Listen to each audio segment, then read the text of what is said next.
আপনারা দেখছেন পশ্চিমবঙ্গের জনপ্রিয় নিউজ পোর্টাল চ্যানেল ভারত বিকাশ নিউজ এক্সপ্রেস। আজ শুভ ষষ্ঠী, মা উমা সপরিবারে মর্তলোকে এসে গেছেন। কুলটির জনপ্রিয় বিধায়ক ডক্টর অজয় কুমার পোদ্দার ও সোদপুর জিএম এ গঙ্গোপাধ্যায়ের হাত ধরে শুভ উদ্ঘাটন হয়ে গেল চিনাকুড়ি ৩ নম্বর পূজা মণ্ডপের। এদিন সন্ধ্যায় সপরিবার উপস্থিত হন বিধায়ক অজয় কুমার পোদ্দার এবং সোদপুর কলিয়ারির জিএম এ গঙ্গোপাধ্যায়।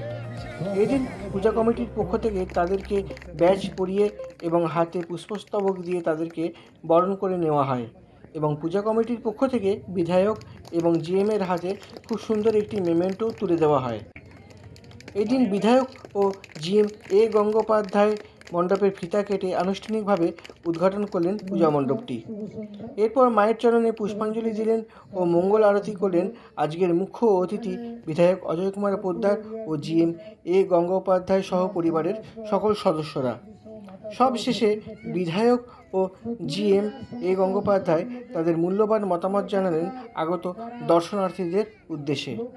সাংবাদিক পাপান ব্যানার্জির রিপোর্ট, কুলটি, পশ্চিম বর্ধমান জেলা থেকে।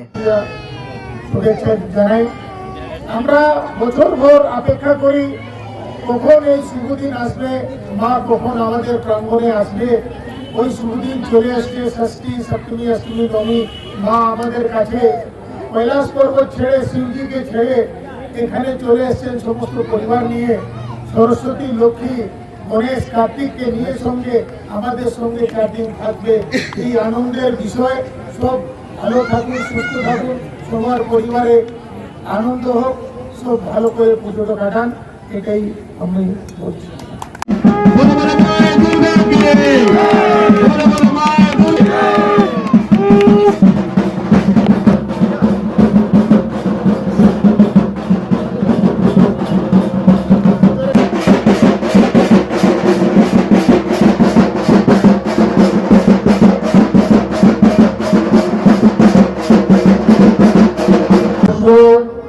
নবকৃষ্ণ নব অপবিত্র পবিত্রবা সর্বাবস্থান গতহিতিবা।